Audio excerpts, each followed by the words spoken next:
ना जमानत मिल गई तो आ सकते हैं कि आएंगे ही। और टेक्निकल मामले पे जमानत मिली है। सुप्रीम कोर्ट का मैंने फैसला है कि जितने दिन की सजा हुई है उसकी आधी आप काट लेंगे तो आपको जमानत मिलेगा। पिछले दफा हमारी ओर से, लालू यादव की ओर से कहा गया कि साहब आधा पूरा हो गया है। सीबीआई ने अपोज किया कि नहीं, पूरा नहीं हुआ, अभी 1.5 महीना बाकी है। हाई कोर्ट ने सीबीआई के उस स्टेटमेंट को मान लिया और हुआ कि नहीं साहब 1.5 महीना बाद। तो टेक्निकल ग्राउंड पर था, खुद जज का ऑर्डर था कि 1.5 महीना के बाद बेल देना है।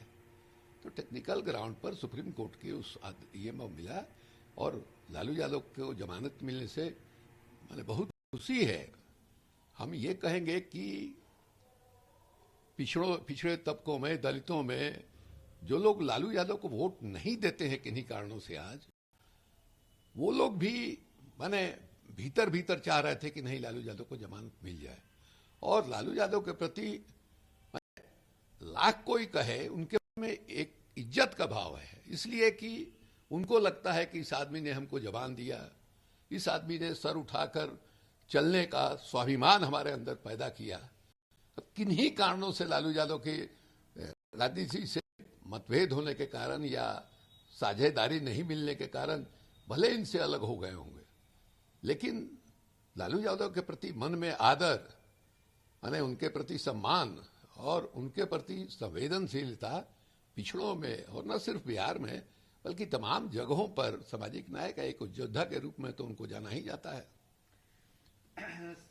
रासायनिक उर्वरक मंत्रालय ने जानकारी दी है कि सरकार के हस्तक्षेप के बाद रेमडेसिविर इंजेक्शन के प्रमुख निर्माता और बाजारियों ने अधिकतम खुदरा मूल्य में स्वैच्छिक कमी की सूचना दी है। देखिए, दवाइयों का जो खेल है, अब इस ढंग से सरकार दावा कर रही है कि साहब देखिए हमने दवाई का कम करा दिया। ब्लैक में दवा मिल रही थी, दवा उपलब्ध नहीं थी, और आपके घर में आग लगा हुआ था और आप जो है उसका एक्सपोर्ट करवा रहे थे। कैसे एक्सपोर्ट करवा रहे थे भाई? अभी सिप्ला कंपनी ने कहा है कि नहीं साहब उसका जेनरिक जो है हम बनाएंगे, उसको लाइसेंस इन लोगों ने दिया।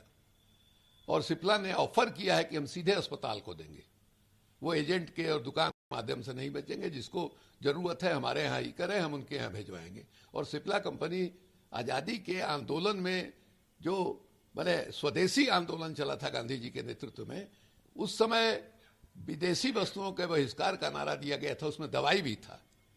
तो उस समय स्वदेशी स्वावलंबन के आधार पर सिप्ला कंपनी का निर्माण हुआ था। और उसके एक मुस्लिम ये थे, गांधी जी ने मैंने सिप्ला कंपनी में जाके विजिट किया था, उसका उत्पादन देखा था। इसलिए ये सरकार की दावेदारी है, सरकार के हाथ से मामला बिल्कुल निकल चुका है। डॉक्टर हर्षवर्धन ने राज्यों और केंद्र शासित प्रदेशों को कहा है कि कोविड-19 अस्पतालों, ऑक्सीजन युक्त बेड और अन्य प्रासंगिक बुनियादी ढांचे में वृद्धि करने को कहा। देखिए, भाषण दे देते हैं, अखबार में बयान दे देते हैं, अच्छा आप बढ़ाइएगा बेड, आप आदमी कहां से ले आइएगा? डॉक्टर कैसे बढ़ाइए, कहां से बढ़ाइएगा? नर्स कहां से बढ़ाइएगा? पैरामेडिकल स्टाफ कहां से बढ़ाइएगा? वहां सफाई सुथरा के लिए एक्स्ट्रा आदमी कहां से लाइएगा? डॉक्टर आपके पास सीमित है। अभी तक 800 डॉक्टर जो है हिंदुस्तान में मैंने कोरोना के शिकार होकर के मारे गए हैं। और आप इस तरह से बेड बढ़ा रहे हैं कि साहब हमने 1000 बढ़ा दिया, हमने मैदान में लगा दिया, हमने होटल में लगा दिया। लेकिन मरीजों के देखभाल के लिए, और इसमें सबसे बड़ी जरूरत पड़ती है ऑक्सीजन की, वेंटिलेटर की, उसको आपने बढ़ाया नहीं। पिछले साल जो है उस समय माने बहुत 5000 माने पेशेंट थे कोविड के, उस समय अपने देश में लॉकडाउन कर दिया था। तब से आप कर क्या रहे थे? तो ये झूठ बोलते हैं। क्या नाम है, हर्षवर्धन ने अखबार में बयान दिया कि साहब 13.5 करोड़ वैक्सीन हमको मिली, हम 10 करोड़ यहाँ के लोगों को हो गया, 3.5 करोड़ हमारे स्टॉक में है, और कह रहे हैं कहीं दवा की कमी नहीं है। यहाँ बिहार में ही 16 लाख का टीका उत्सव, महामारी में ऐसे प्रधानमंत्री हैं कि देश में महामारी है, लोग मर रहे हैं, माने चिता जलाने के लिए कतार लगी हुई है, और उसका ही उत्सव नामकरण दे रहे हैं। उसमें जो हमारे यहाँ लक्ष्य था 16 लाख का, और कितना मिला? 5 लाख कुछ, 5000 कुछ मिला। और बिहार सरकार ने मांगा था 30 लाख। तो झूठ बोल रहे हैं कि हम ये कर रहे हैं, वो कर रहे हैं। बहुत ही बुरी हालत है देश की। और मैंने जो विकास का जो नरेंद्र मोदी के नेतृत्व में जो दावेदारी थी, उसकी कलई जो है खुल गई। देश के जीडीपी का मात्र 2% हम लोग जो है हेल्थ के सेक्टर में खर्च करते हैं। हम लोगों से बहुत बेहतर स्थिति है बगल में बांग्लादेश की, और बहुत खराब स्थिति पाकिस्तान की भी नहीं है। इतनी बुरी हालत में हिंदुस्तान जो है पहुंच गया है। सोनिया गांधी ने कोविड-19 की स्थिति की समीक्षा करने के लिए सीडब्ल्यूसी की बैठक बुलाई थी। उन्होंने कहा है कि जो टीकाकरण का एज किया गया है 45, उसको 25 करने की मांग की है। ये बिल्कुल सही मांग है। अभी जो खबर आ रही है 8 बरस 10 बरस के बच्चों को हो रहा है, तो इसमें एज का बैरियर क्यों? जब 8 बरस के बच्चे भी शिकार हो रहे हैं। पहला जो दौर था उसमें हुआ था कि नहीं साहब, बुजुर्गों को पकड़ता है, सबसे पहले वही संक्रमित होते हैं। इसलिए आपने निर्धारित कर दिया कि नहीं साहब, हम इतने बरस के ऊपर जो बुजुर्ग हैं उनको देंगे। अब उसके बाद जो है आपने कहा 45 बरस किया।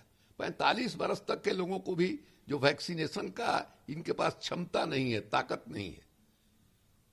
तो मांग तो ये बिल्कुल जायज है कि साहब सबको आप दीजिए, यूनिवर्सल वैक्सीनेशन हो, लेकिन हम क्षमता कहां है? मौत के आंकड़े को छिपाया जा रहा है। खुद माने गुजरात में इतनी बुरी हालत है, मध्य प्रदेश में इतनी बुरी हालत है, छुपाया जा रहा है आंकड़ा। माने लोगों ने वीडियो वायरल हो रहा है, दिखा रहा है कि किस तरह से लाशें जल रही है, और स्मशान घाट का एथी जो है बंद किया जा रहा है, दीवार बनाया जा रहा है ताकि लोग तस्वीर नहीं खींचे। इतनी बुरी हालत है। प्रधानमंत्री ने कोविड-19 मामलों में वृद्धि को देखते हुए कहा है कि कुंभ अब प्रतीकात्मक होना चाहिए। आपने वहां का जो चीफ मिनिस्टर है उस पर मुकदमा क्यों नहीं चलाया भाई? उन्होंने माने तीर्थ यात्रियों को आमंत्रित किया, कहा कि आप आइए, यहां कोई पाबंदी नहीं है, मास्क कास्क किसी चीज की जरूरत नहीं है, और यहां गंगा मैया आपकी रक्षा करेगी। इस तरह से फैलाया। वो जो मरकज में दिल्ली में जो माने ये लोग आए हुए थे, उसमें कितना हंगामा हुआ था भाई, कितना टीवी पर डिबेट हो रहा था, और कोई चर्चा नहीं कर रहा है। ये देश ऐसा है, ऐसा माने हो गया है, मीडिया की हालत ऐसी हो गई है। उस समय जो लोग चिल्ला रहे थे कि ये लोग जो है माने कोरोना के हाथ फैलाना चाहते थे, ये को क्या हो रहा था वहां?